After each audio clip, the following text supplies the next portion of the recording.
this. Today, we got an absolute legend, one of the greatest offensive linemen of all time, Pro Football Hall of Famer, NFL 100, Walter Jones. Welcome to the show. Hey, what's up, man? Thanks for having me. No problem at all. We want to start it off. Obviously, preseason just started. What's your thoughts so far on what you've seen and upcoming expectations on the season? I think it's going to be one of those seasons. I think these games going to be like that this whole season because now you're bringing in a whole bunch of new guys, and you're starting a whole new uh thing of players. So I think it's going to be one of those. Everybody got to figure everybody out, but I think we're going to shock some people this year because they already saying we're not going to do nothing. But I think the way that Pete Carroll coaches and the way he preaches about competition, I think he's going to have these guys ready to play every Sunday. So I'm looking forward to seeing what's going to happen with these guys and see how quickly they can turn things around. Do you expect to see a lot out of Drew Lock this year? I think so.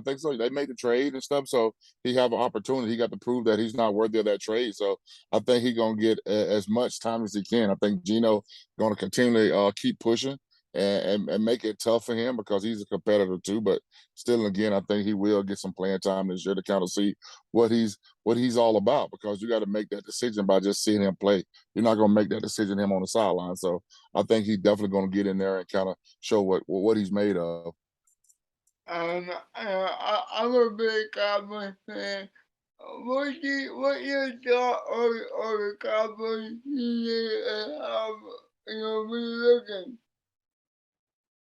What did he say? I can't understand. I didn't understand the last part of that. He said, "What now? What was the last one you said?" A huge Cowboys fan, and what do you expect to see out of them? Do you think it's going to be one of those seasons they finally live up to expectations, or do they just do what they do every year? Make Hey them man, cry. you know what? I think that the Cowboys are always going to be like they say they're the American team. So I think they want the Cowboys to be successful, but they got a good core. They still got a great quarterback. So every year they have an opportunity to make some changes. So hopefully this year they can go a little further in the playoffs. So we'll see what's going to happen. But it's a long season for these guys, and the pressure's on them every year.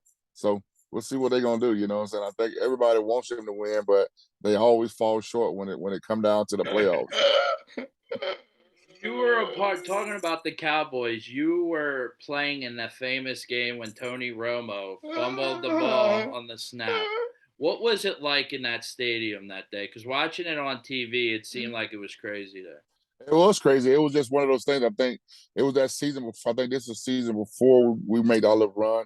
But I thought that was the moment where we as a team was becoming together as a team. And for us to be in that type of game, to win it the way that we want it, it kind of helped us give us that confidence. So I think you need those games. I think the fans need those games. So anytime you are a part of something like that, that can catapult you to being something great. And I think that's what happened for us. After that game, a couple of years, we was right there in the hunt to win things and stuff like that. So for a team like that to be a part of something like that was pretty cool.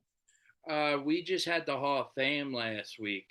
Obviously, you're in the Hall of Fame. What was that experience like finding out you've been inducted in the Hall of Fame and then the weekend leading up to it and all the stuff that comes along with being inducted in the Hall of Fame?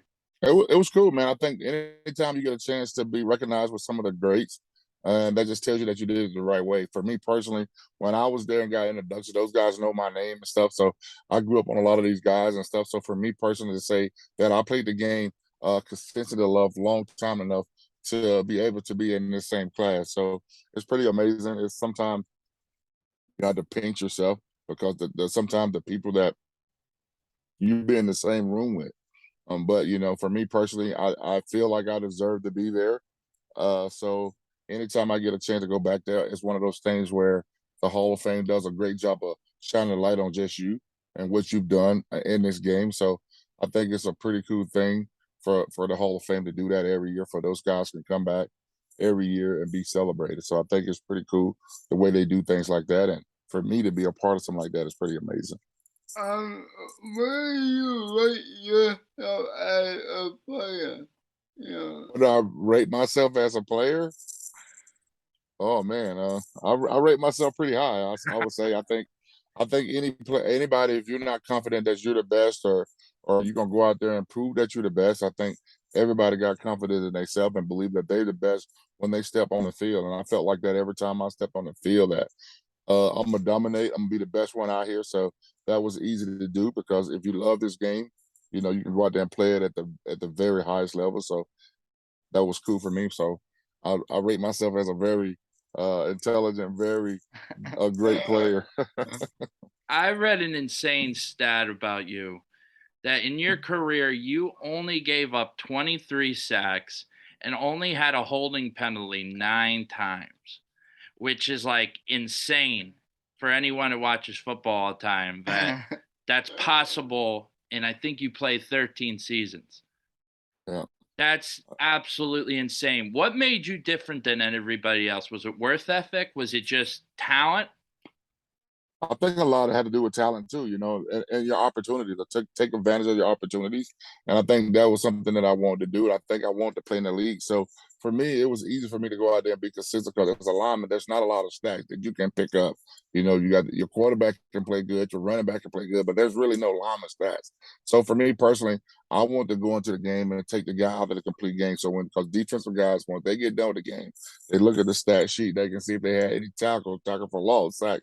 So for me personally, when the guy I'm going against, when he get his stat sheet, I wanted to say 0 zeros all across the board. So no matter how tough the game was, everybody is built on stats and what they gave to the game. So for me, if a guy when he go to the bus and he don't have nothing. He didn't get a tackle. He didn't get an assist on a tackle. He didn't get a tackle for a loss. He nothing. So for me, that's when I feel good when a guy can look in there and see he didn't contribute in no kind of way to this game. So that's what that was fun for me. And like every year, you just wanted to get better and better. Then for me personally, I tell people all the time, I said when I came in the game, I had some great offensive linemen, great left tackles that I could watch that showed me how to be consistent, how to dominate the games, like Jonathan Ogden, Tony Baselli, Orlando Pace, Willard Rofe. It was so many guys that kind of played the game the right way and played the game at a consistent way. So when I came in the game, it was so easy because I had so many great offensive linemen to watch and saw how if I was going against a guy that they already have played against, now I could see how they attack them and all that stuff. So for me, that was so much fun just watching those guys every week, just seeing how they operate and how consistent they was every game. You just named all those great offensive linemen. Who do you think's in that class now in terms of the current crop of guys in the league? I honestly I couldn't answer that question because I get that question all the time. I just don't watch the game like that. So for me personally, I just doesn't.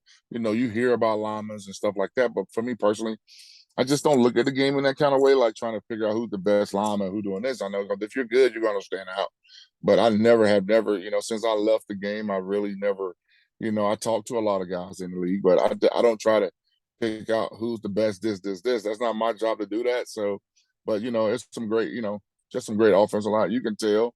I think for me personally, I think like I say, I named off all these guys, and I think they changed the game for people watching the game. That now people know what is bad offensive line play and what is good offensive line play. So for me personally, that's what I look for when I'm watching the game. I'm not sitting there trying to pinpoint or pick out guys. I just don't do it like that. I don't watch the game like that. You have any Super Bowl prediction? I know it real early in the season, but do What you Do he you asking if I ever played in the Super Bowl? Yeah, do you have any Super Bowl predictions for this year? Oh man, Super Bowl predictions. Oh man, it's too early because I only watched a couple preseason games, so you got to look at the favors of like a Tampa Bay, the ones that got the great quarterbacks. Buffalo. I think Buffalo gonna get over the hump this year, so I think they're gonna be representing the AFC and NFC. I just don't know. I think the Rams might repeat. I'm thinking it might be. So I'm just gonna say it might be um, Rams, the Bills. Buffalo Bills and the Buffalo Bills in the Super Bowl. and what you got on how Bowden is coming back and out of retirement? Okay, I didn't What were understand none your of that. thoughts on Tom Brady coming out of retirement after his 23-day retirement? And what was it Hey, like I guess he, playing against him I guess too? he, I guess I guess he realized he wasn't done playing. I think Tom had always said that, he still enjoyed the game and still love playing the game. So, it's you really don't hear a guy going back and coming back. So I guess he realized that he wasn't done playing ball. So I think it's cool. It kind of it makes it fun. It's a great storyline. I think it's cool. Just he have an aura about him that is amazing. But he's a proven winner. So I say you have to take your hat off to this guy. He's a total proven winner, and I think it's great for TV to see a guy at that age still able to go out there and play the game at a very high level, not at a level where he should be retiring. He still look like he got another 2 or 3 more years left in him. So, but now they protect the quarterbacks too, that they don't hit quarterbacks. So it definitely got to be easy on him now, Do not you, worried bel- about getting hit. do you believe he's the greatest of all time? I would say greatest quarterback of all time. I wouldn't say greatest of all time. That's a hard because you have to put all the physical attributes to the game and stuff, and you got to think about he's a quarterback. Yeah, he's probably the greatest all time quarterback, but not the football game. It's too many guys out Yeah. there that you can get that label to. But I would say for a quarterback, probably the number one guy. You went to Florida State and you were coached under Bobby Bowden. What was that like? He's one of the greatest college football coaches of all time. And any memories of Bobby since we lost him last year? Was a great coach, a great father figure. Taught taught you how to be a young man, be responsible, held up accountable for the things that you do, and he always taught about controlling things that you can control. A lot of times we put so much on our plate, but the only thing we can control is what we can control that's right in front of us. And I think Bobby Brown did a great job of that because he knew you could play football, but he wanted to make you a man once you leave Florida State. So I think he did a great job of that, just from outside of the coaching some great players and getting the best out of those players. With that being said, a guy like that, would you ever want to follow in his foot of being a coach? Would you? Oh no, I don't. I've been asked that question many times. What I want to be Huh? coaching. I tell people all the time, coaching is a lot of work. It's a lot of time consuming. I take my hat off to coaches because they have to constantly keep working, keep getting ready for the next day, the next year, the this. So at this moment of my life, no, I'm not looking forward to coaching. I don't think I got it. It's not even I don't even have an itch to coach. So, I'm here to help guys and stuff. Like a lot of young guys, they want information. I would give it to them if they ask, but I don't go searching it out. But I don't see myself being a coach. You are a lifelong Seahawk.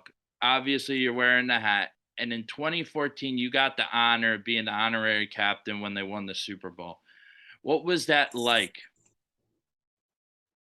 It was amazing. I tell people all the time. I said it's kind of bittersweet because we wasn't the first team to bring a Super Bowl to Seattle, but for me personally, it ended on a perfect note. I got enshrined to the Pro Football Hall of Fame and still was able to be recognized on the same field that the Seahawks was to win the first ever Super Bowl. So to be a part of that, to say that I have that connection of okay, that's the 2014 was the year that the Seahawks won it all, and that's the year that I got into the Hall of Fame. So it can't get no better than that to be a part of that and to still uh, love Seattle Seahawks. They have been great to me. So for me personally, to be able to play my entire career in Seattle and to call Seattle my home is pretty amazing. You know, well, uh, I might be bursting what about the Seattle and what is Denver?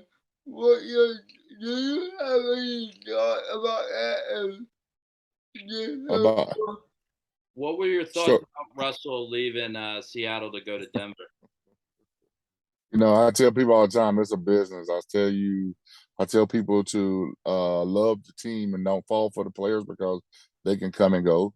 I would say love the team. It's just a business. I think it was something that was just constantly brewing there. So, I think it was probably best for both parties to sideways. And I think it's time for Russell to go somewhere else and see, hey, can I be successful in another system? So I think everybody's going to be watching and see what happened. Going to see what happened with the Seahawks. So I think it's going to be a great storyline. But it happens. Players leave, and stuff like that. So I would say don't get attached to the players. Be attached to your team. Mm. I got one last question for you. Hmm. Could you please tell us about your clothing line, 96 check, and also about B2EDI? Yes. Oh, that's easy. That's my clothing brand, the best to ever do it. I took the slogan that one year, I think it was John Mack said, "Hey, Walls is one the best to ever do it." So I just took those words and made it out of a brand. And so my brand is all about encouraging people to be the best version of themselves when they step out on the field. So when you rock this shirt, you want to be. It's called, "Hey, if you want to be the best, wear it across your chest." Mm. And so I have a website is b2edi.com. Go check it out. I have hats, I have hoodies, I have t-shirts, I have shorts, I have polos. Just building, I think for me personally, it's been a fun adventure for me just learning how to do this stuff. So I've been cool with that. And then with 96 Check is a initiative I started a couple of years ago for my friend Cortez that passed away, and where it's all about just letting people know how important it is to reach out to people. 'Cause Cortez did that on a regular basis when he was on this earth, where he would check on you in the middle of the night, just random calls. So for me, I wanted to start a 96 check in his jersey number, September the 6th. So all that goes together. So on that day, we want to definitely remind people to check in on your loved one, check on people that you haven't talked to. So a lot of times we get so busy in our own life, we forget about those people. So, and it just to be a check in. So that's all about my 96 check. So that's something that I do every year, and I look forward to it. And it's a pretty cool thing to do for a friend that you really miss and you can't believe he's gone. Rest in peace. Yep. Uh, it was an absolute honor being able to interview today. You're an absolute legend. Anything else you would like to promote today? That's it, man. Appreciate it, brother. I appreciate everything, man. I had a great time with you guys. Thank you guys for letting me come over here and talk to you guys. And I hope this interview is a success for you guys. Thank you, man. We greatly appreciate It it. was nice meeting you. All right, guys. Y'all be good, Water man. Jones, everyone. Thank you, Water. Out, guys. Woo! Have a great day. All right, thanks.